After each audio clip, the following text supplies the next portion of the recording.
My husband kicked me out of the house, believing his mother's poisonous lies. She stood in the doorway of our apartment, pointing a bony finger at me. The child she's carrying isn't yours. I saw her with someone. It's a lie, I screamed. And then her sister ran up to me and started kicking me. As if that wasn't enough, she grabbed a piece of rebar that was sticking out of the door after the renovation and started beating me with the iron rod. I looked up at my husband. He was standing behind my mother, grinning and egging me on. It wasn't enough for her. And more. One of the neighbors saw me through the half-open door and called 911. When the ambulance arrived, the medics tried to contact my parents. My mother picked up the phone and said, "We don't have a daughter." Then I decided to ruin the lives of everyone who betrayed me. My name is Irina Lebedeva, and this is the story of how I went from a beaten pregnant wife to a person who methodically destroyed everyone who participated in my downfall. It was an ordinary Tuesday in March when my world collapsed. I was 4 months pregnant with our first child. Denis Vorobyov and I had been married for 3 years, and despite the constant interference of his mother Lyudmila Ivanovna, I considered us relatively happy. How wrong I was. I was returning from the antenatal clinic, clutching ultrasound images in my hands. The baby was healthy, developing beautifully. I imagined how I would show the photos to Denis, how his eyes would shine. Opening the door of our apartment in a residential area of Yekaterinburg, I called out to my husband. He was sitting in the living room with his mother and her sister Svetlana Petrovna. The atmosphere was so tense that you could cut it with a knife. All three of them looked at me with expressions I had never seen before. "Denis, what's going on?" I asked, putting my bag on the nightstand. Lyudmila Ivanovna stood up first. Her face was distorted with anger. "Don't you dare pretend to be an innocent lamb, you sad woman. I saw you last week in a coffee shop on Lenin Avenue with some guy. You were laughing, holding hands, cooing like doves." My heart sank. "What are you talking about? The child she's carrying isn't yours." Lyudmila Ivanovna turned to her son. "I saw her with that boyfriend. It looks like they've been screwing you for months. She's been leading you by the nose this whole time." The blood drained from her face. "Denis, you don't believe this nonsense. It's a lie. I've never been with anyone except you. You know me." Denis looked at me with eyes full of pain and disgust. "My mother wouldn't lie, Irina. She had no reason to make things up." "Of course she did." I took a step towards him. "She had hated me from the first day. She never wanted us to be together." At that moment, Svetlana Petrovna jumped up to me. Without warning, she started kicking me in the stomach and legs. I doubled over, trying to protect the child, screaming for her to stop. "Svetlana, no," I breathed out. But she didn't listen. Grabbing the rebar that Denis had left by the door after repairing the balcony, she began to hit me with an iron rod. The first blow landed on my back. I fell to my knees, curling up to protect the baby. Through the pain and tears, I looked at Denis, expecting him to stop this madness, to protect me and our child. Instead, he stood behind his mother, while she smirked. What he said next will haunt me for the rest of my days. I don't think it was enough for her. "Give me more."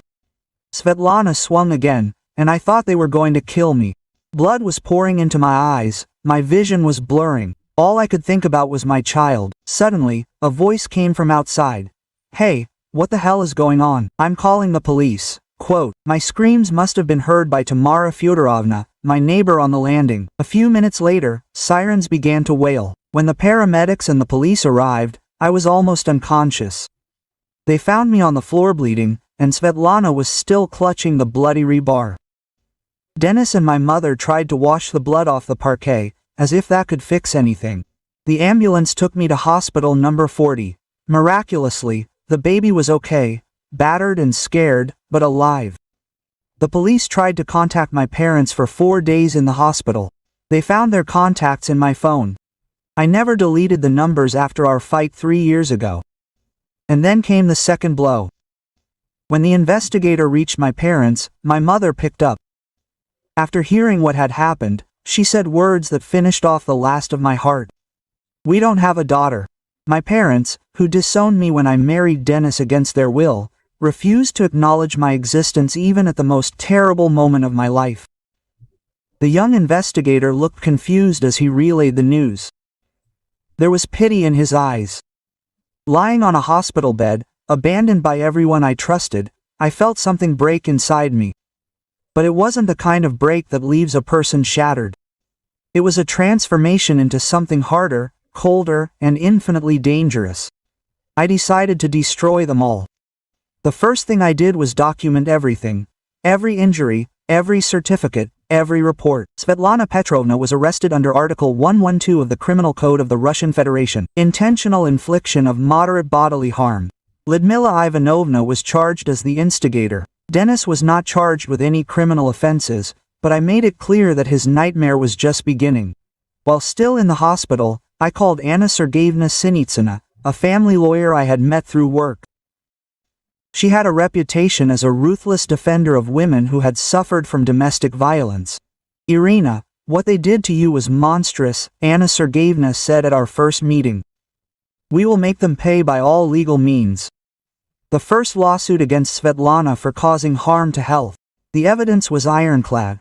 Protocols, medical documents, Tamara Fyodorovna's testimony, and the fact that she was caught with a weapon in her hands. We demanded 1.5 million rubles, medical expenses, lost earnings, moral damages. Anna Sergeyevna built the case meticulously. Weeks were spent collecting evidence, interviewing witnesses, recording every detail. The medical reports painted a terrible picture: 3 broken ribs, concussions, multiple hematomas.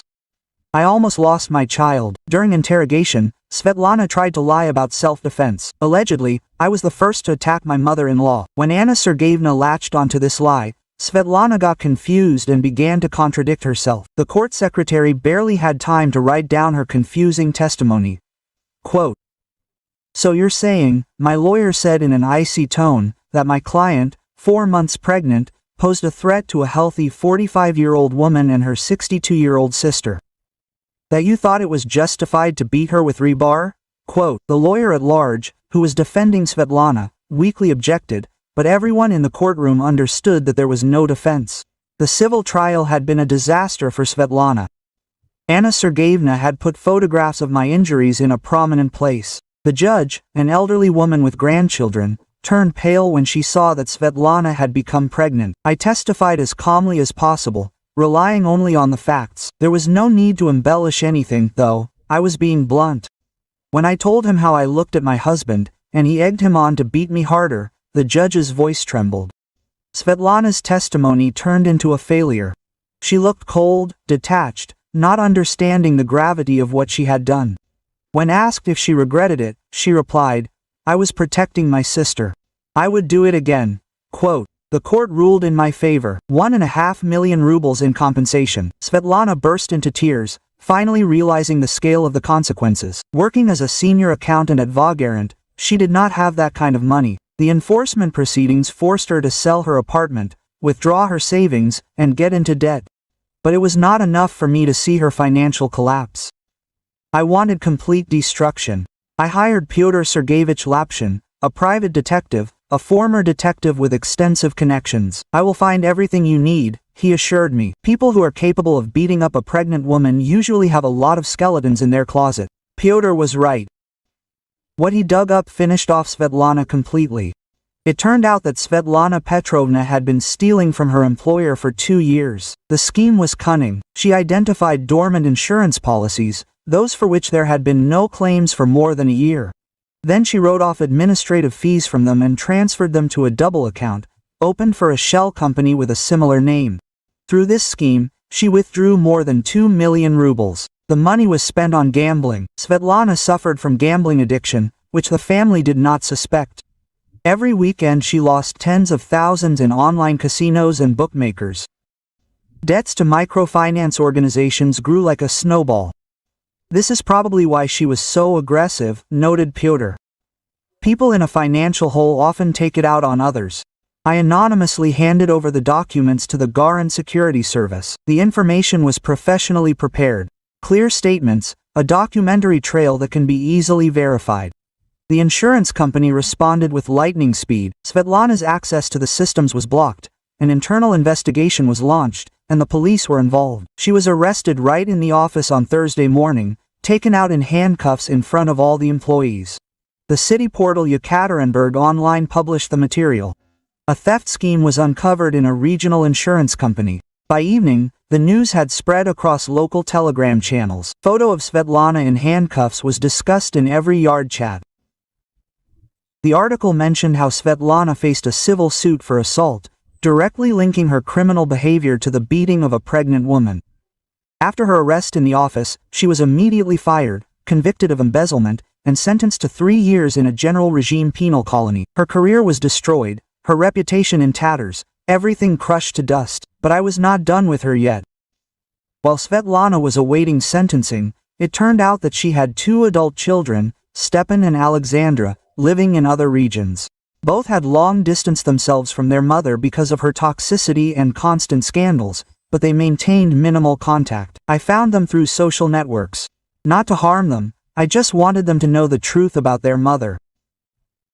I sent copies of court records, photos of my injuries, medical reports, where in black and white their mother's actions could have killed me and my daughter. Stepan Sr. was shocked.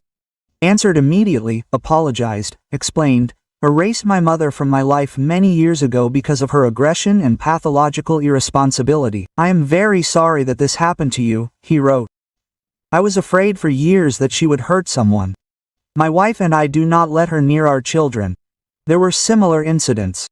I hope you and the baby are okay. Alexandra reacted differently, but no less indicatively. She was not surprised by her mother's actions, but she was angry. Svetlana had disgraced the family again. Alexandra worked as a primary school teacher and was worried about how her mother's criminal record would affect her reputation. Both finally broke up with Svetlana, having learned the scale of what had been done. When the sentence was announced a year and a half later, none of the children came.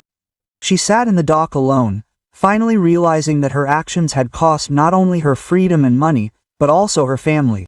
Svetlana had had a hard time with her 3 years in prison. Pyotr Sergeyevich kept me informed through his channels. She adapted poorly to the regime, clashed with her cellmates, who despised her for beating a pregnant woman. She was released after 2.5 years, on parole. But the world she returned to was already different.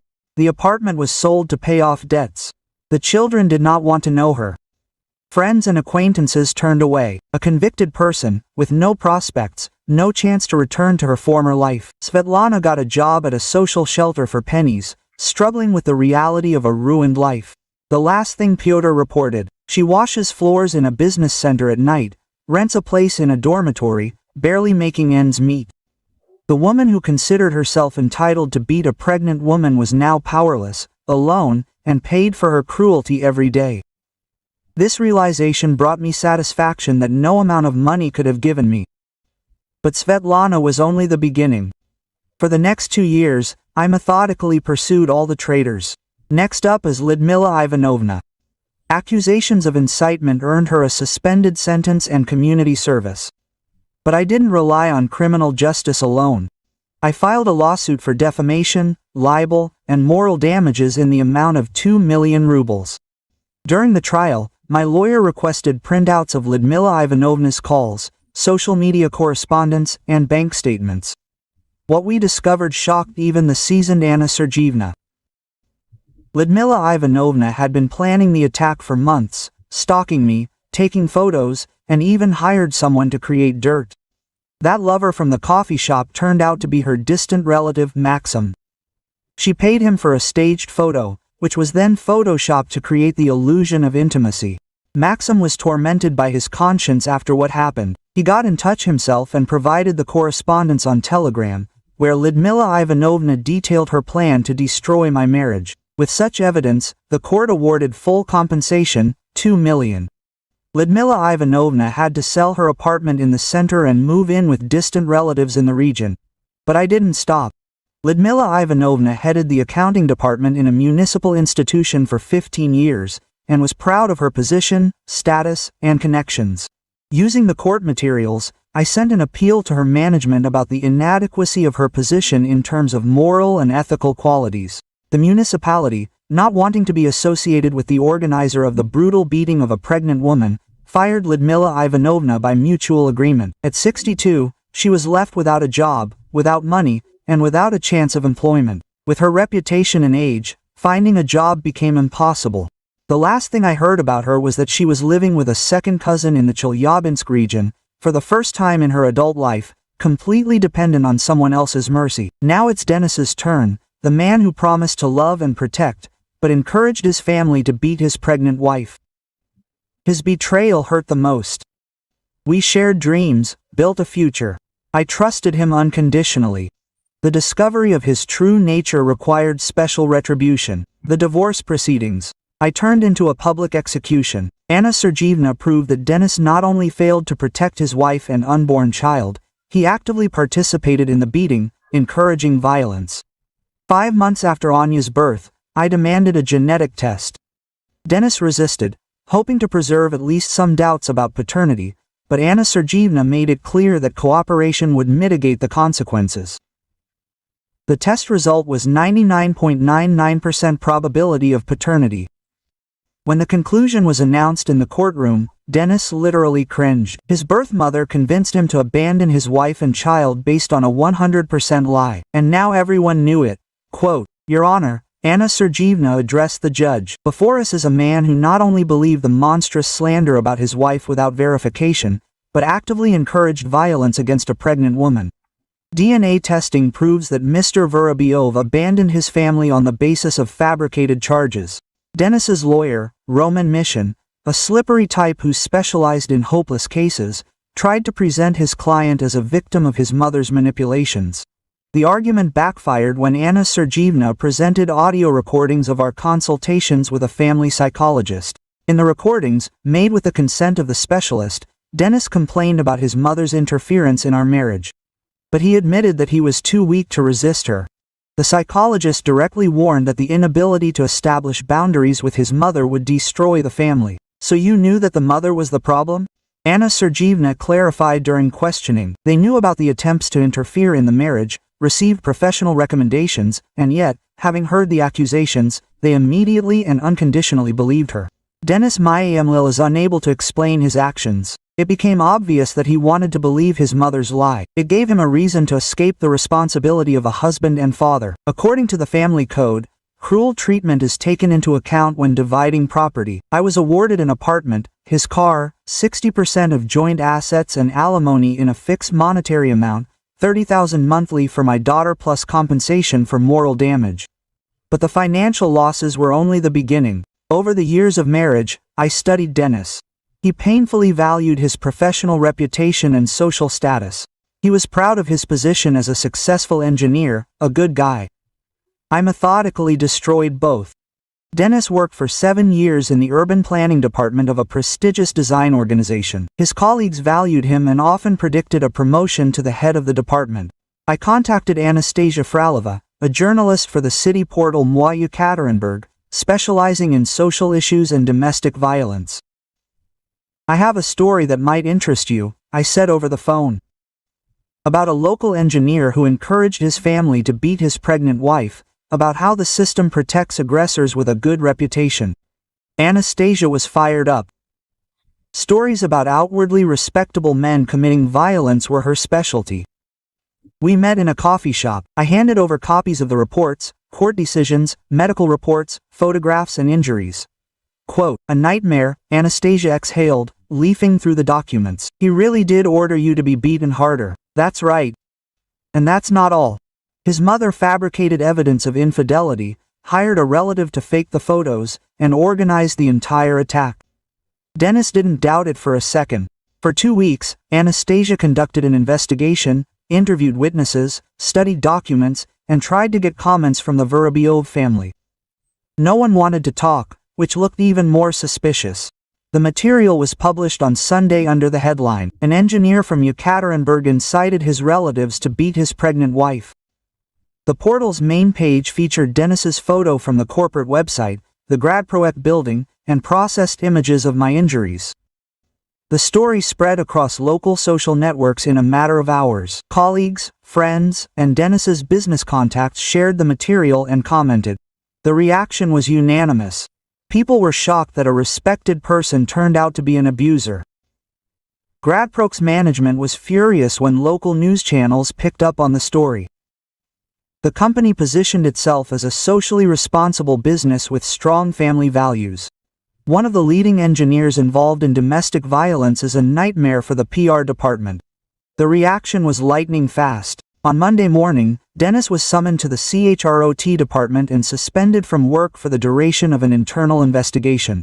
Formally, this is a standard procedure for employees with serious legal problems, but everyone understood what it really meant. During the internal investigation, I made sure that the incriminating information reached the employer. Through Petr Sergeyevich, it turned out that Dennis had used corporate resources for personal purposes, 3D printer and Saper licenses, to fulfill Savit's shady orders. Formally, not a crime, but a gross violation of the company's internal policy. The investigation, fueled by leaks from court documents and information about violations, led to dismissal by agreement of the parties. The official letter that I received through acquaintances mentioned both the domestic violence incident and the misuse of corporate property. It was noted that further cooperation was contrary to the company's values and obligations to create a safe environment. Dennis tried to challenge the dismissal through a labor lawyer, claiming discrimination, but the evidence was ironclad. The lawyer advised him to agree to minimal compensation in exchange for a waiver of claims. The engineering community of Yekaterinburg, small world. There is no formal blacklist, but word of mouth works without fail. Dennis's story spread through professional chats, and no self-respecting company wanted to deal with such baggage. Employment opportunities narrowed sharply. In the end, Dennis got a job as a mechanic at a factory for a third of his previous salary, but professional degradation was only part of the plan. Dennis was always concerned about the opinions of others. I made sure that his social circle knew the truth. I created a detailed post on vKontakte with photos of injuries, medical reports, and court documents. The post went viral in local public groups. Dennis became an outcast. My husband was always the life of the party. He organized trips to the bathhouse, barbecues on weekends, played in a yard football league. Friends considered him a reliable, cheerful guy. They had no idea what he was capable of under pressure. I methodically contacted every close friend, starting with Ilya Makiyev, a friend from the dorm, a best man at our wedding. Irina, I can't believe it, Ilya wrote on Telegram after my message. Are you sure? Maybe there's some kind of misunderstanding? This doesn't sound like Dennis. I sent copies of the protocols, photos of injuries, an audio recording where Dennis shouts, "Give her more." I attached the results of the genetic examination.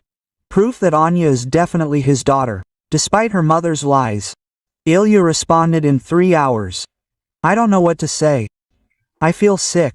I had no idea that Dennis was capable of such a thing. I'm very sorry.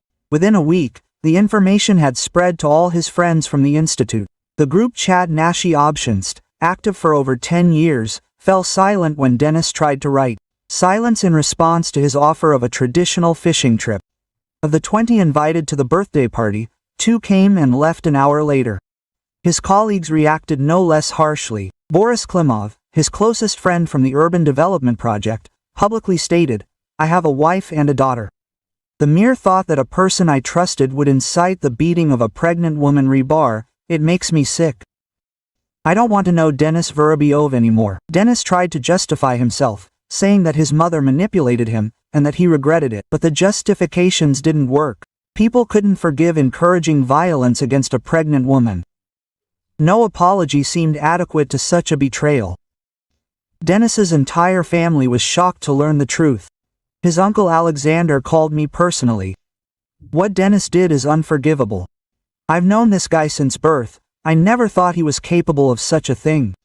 You and the baby deserve better. Dennis was often recognized in the city from his publications. Not everywhere, but regularly enough to be constantly uncomfortable. Cashiers in stores whispered. Waitresses cast cold glances. Parents took their children away from the playground when he passed by. The isolation was total and crushing. Dennis had built his entire identity on the love and respect of others. I methodically destroyed both. There was nowhere to run from the consequences. Those the few who still communicated with Dennis told me.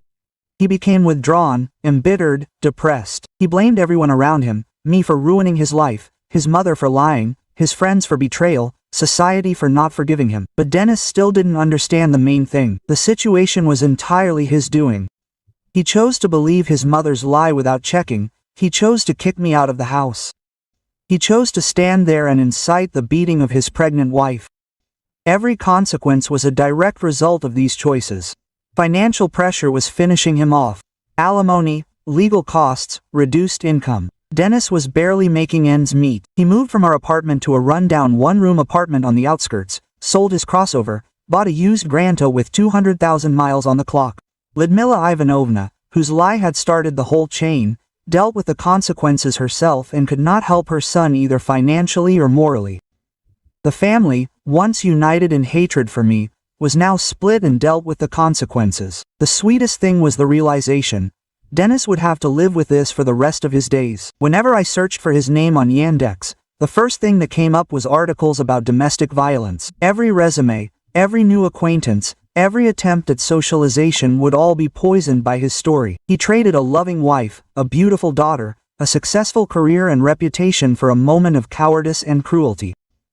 The man who had everything became a warning about the dangers of weakness of character and blind devotion to toxic relatives.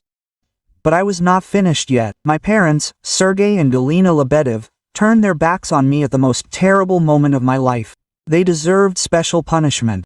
My father was a respected parishioner and even headed the parish council. My mother headed the parish women's organization. All their lives, they cared only about decency, showiness and what people would say. So they crossed me out of their family when I married against their will. Under my maiden name, I started several anonymous accounts and began to tell my story about the parents who abandoned their daughter and future granddaughter in trouble. I attached screenshots of my messages, calls, letters, all attempts to improve relations over the years. In response, they only received cold refusals. I composed the text in such a way as to hit the very values of which they were so proud in the eyes of their religious community. The headline: Orthodox parents turned away from their pregnant daughter. Beaten by her husband, I posted in local parish chats, on forums and in Orthodox groups on social networks. The reaction was immediate. Parishioners were shocked that the head of the council could turn away from his own child and granddaughter. The women's organization voted to remove the mother from leadership. The parents became outcasts among the people for whom they had spent years building their correct reputation. But I did not stop. My father had a small accounting firm, where almost all the clients were his fellow church workers, acquaintances and Orthodox entrepreneurs. When the story of the abandoned daughter spread around the city, people started leaving. In 6 months, the business lost more than half of its customers. Financial stress coupled with social isolation was destroying their marriage. They had built their entire identity on respect. I methodically destroyed that reputation. My mother had a nervous breakdown. She was hospitalized. My father, faced with the collapse of his business and a sick wife, tried to get in touch through mutual friends. He begged for forgiveness, asked to call off the dogs. Too late. Too late. All this time, I was raising Anya alone. A beautiful, healthy girl, a copy of her father, which made his betrayal even more bitter. But my daughter gave me a goal and the strength to continue the fight. A year after that terrible Tuesday, I stood in the nursery equipped for Anya and looked at my sleeping daughter. Each traitor got what he deserved. Svetlana is ruined and unemployed in the colony. Lyudmila Ivanovna is in exile, dependent on her relatives. Dennis is an outcast at a menial job, barely making ends meet with ends. Parents have lost their status. Business is falling apart. Marriage is falling apart. Someone will say that I have gone too far, that revenge has consumed me, turned me into a monster. I disagree. I did not start this war. I was returning home from an ultrasound to share my joy with my husband. They attacked, betrayed, abandoned me at the most vulnerable moment. What I did was not revenge. It was justice. I used the law, told the truth, allowed natural consequences to occur. I did not fabricate evidence, did not lie. I simply made sure that everyone knew who these people really were. The most striking moment happened 8 months after Anya was born. I ran into Dennis in a store near my home. He looked terrible, thinner, older, broken. He approached me hesitantly, looked at my daughter with obvious regret. Quote, "She is beautiful," he said quietly. "Yes, and she is mine." "Did you make a choice that day, Irina?" "I am so guilty. Now there is nothing to regret." "You won't see what you've lost, you won't try to get it back. You showed me who you are, and I believed you." He stood there as if he was about to cry, then left silently. We never met again, except for child support hearings. Sometimes people ask if I feel guilty for what I did to their lives. No, they made a choice that revealed their true selves. I only made sure that these selves were known and appreciated. I didn't choose it for them. They chose it themselves. I simply ensured the consequences. My only regret is 3 years of life wasted on trusting the unworthy. But it wasn't in vain. She learned to recognize true character behind masks. Anya will grow up knowing that her mother doesn't tolerate betrayal, fights back against offenders, and never gives up. She will understand that family isn't always blood, and sometimes the worst pain is inflicted by those who are supposed to love. The main thing is that she will know that being a victim is temporary, and surviving is a choice. I chose more than survival. I chose to fight back and win. I destroyed their lives as methodically as they tried to destroy mine, systematically and completely. The only difference is that they deserved it, and I don't regret it. Thank you for listening to this difficult story. Write where you are from, how long you have been listening to us, and what topic you would like to hear the next story on. We will definitely take all your wishes into account.